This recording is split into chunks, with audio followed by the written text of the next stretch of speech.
बिहार सरकार में दीपक प्रकाश एमएलसी बन चुके हैं, लेकिन उनकी मुश्किलें अभी भी कम नहीं हो रही हैं। बता दें आपको कि दीपक प्रकाश ने हाल के दिनों में ही एमएलसी पद के लिए शपथ ली है, जिसके बाद से ऐसा माना जा रहा था कि उनका मंत्री पद, उनका कुर्सी जो है अब सुरक्षित हो गया है। अब वे अपने मंत्री पद पर आराम से बने रह सकते हैं। लेकिन इसी बीच उनकी मुश्किलें फिर बढ़ गई जब सुप्रीम कोर्ट ने उनसे नियुक्ति और नामांकन का पूरा जो है वह ब्यौरा मांग लिया है।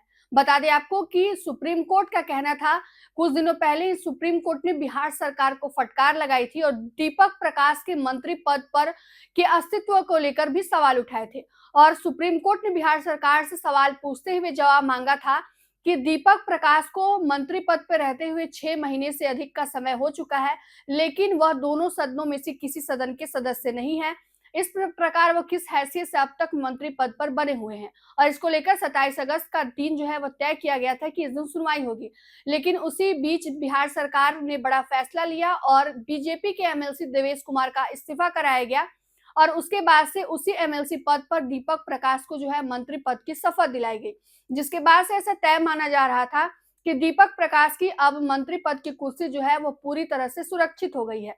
लेकिन बता दें आपको कि इसी बीच अब फिर से सुप्रीम कोर्ट ने बिहार सरकार से जो है सवाल पूछा है और जवाब में मांगा है दीपक प्रकाश की नियुक्ति और नामांकन का पूरा ब्यौरा। सुप्रीम कोर्ट ने इसको लेकर 20 अगस्त की जो है वो टाइमलाइन तय की है, उस दिन यानी उस पर सुनवाई होगी, जिसके बाद से अब सवाल उठने लगे हैं कि क्या दीपक प्रकाश एमएलसी बन चुके हैं, फिर भी उनकी मुश्किलें कम नहीं हो रही हैं। बता दें आपको कि अब सुप्रीम कोर्ट ने एमएलसी के तौर पर दीपक प्रकाश की नियुक्ति को लेकर बिहार सरकार से नियुक्ति और नामांकन का पूरा रिकॉर्ड मांगा है। दीपक प्रकाश को लेकर सुप्रीम कोर्ट में चल रही सुनवाई के दौरान शुक्रवार को बिहार सरकार ने अदालत को दीपक प्रकाश को अब विधान परिषद का सदस्य नामित किया जा चुका है, इन तमाम बातों को रखा। लेकिन इससे दीपक प्रकाश की अयोग्यता जो है वो किसी प्रकार बचती नहीं, इन तमाम बातों को बिहार सरकार ने रखा। लेकिन आपको बता दें कि बिहार सरकार के जवाब पर सुप्रीम कोर्ट के मुख्य न्यायाधीश सूर्यकांत, न्यायमूर्ति जय माल्या बागची और न्यायमूर्ति वी मोहना की पीठ ने दीपक प्रकाश के एमएलसी पद की नियुक्ति और नामांकन का सारा रिकॉर्ड मांगा है। बता दें आपको कि बिहार सरकार की ओर से पेश जो भी रिपोर्ट है उसके अनुसार से हमें माना जा रहा है कि दीपक प्रकाश जो है वो मंत्री पद की शपथ ले चुके हैं एमएलसी के तौर पर। अब उनकी कुर्सी जो है पूरी तरह से सेफ हो चुकी है। लेकिन बात करें तो याचिकाकर्ता का कहना है कि सुनवाई के दौरान दीपक प्रकाश का एमएलसी के तौर पर गलत तरीके से मनोनयन हुआ है, यानी कि गलत तरीके से जो है उनको एमएलसी बनाया गया है, इस वजह से मामले को बंद ना किया जाए। याचिकाकर्ता का तर्क था कि कथित संवैधानिक उल्लंघन पहले ही हो चुका है। दीपक प्रकाश को विधान परिषद का सदस्य बनाने के लिए अपनाई गई प्रक्रिया जो है वो पूरी तरह से गलत है। दीपक प्रकाश साहित्य, विज्ञान, कला, सहकारिता आंदोलन या समाज सेवा से जुड़े नहीं है। ऐसे में राज्यपाल ने उनका गलत मनोनयन जो है वो किया है। उसके बाद से पूरा मामला जो है यह अब सवालों के घेरे में उठने लगा है। किसी भी सदन के सदस्य नहीं रहते हुए भी दीपक प्रकाश जो है उन्होंने शपथ लिया था। बता दें आपको कि नीतीश कुमार ने जब मुख्यमंत्री के तौर पर 20 नवंबर को शपथ लिया था, उस दौरान दीपक प्रकाश जो है वो मंत्री पद की शपथ लेते हैं।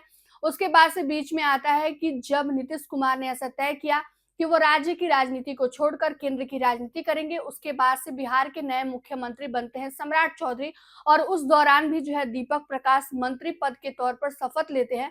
बता दें आपको कि दीपक प्रकाश बिहार सरकार में पंचायती राज मंत्री हैं। उसके बाद से जो है ये तमाम चीजें वो उठने लगी थी, जिसके बाद से सुप्रीम कोर्ट ने बिहार सरकार से सवाल पूछा था कि दोनों सदनों के सदस्य नहीं रहते हुए भी किस हैसियत से वो मंत्री पद पर बने हुए हैं।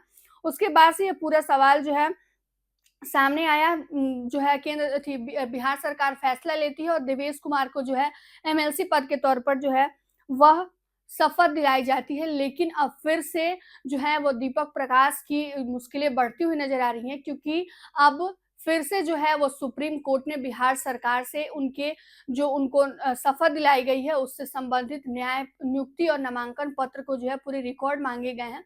जिस दौरान फिर से सवाल उठने लगे हैं कि दीपक प्रकाश की कुर्सी सुरक्षित तो हो गई है, लेकिन अभी भी उनकी मुश्किलें कम नहीं हुई हैं। आप क्या सोचते हैं इस वीडियो को लेकर, कमेंट करके जरूर बताइए।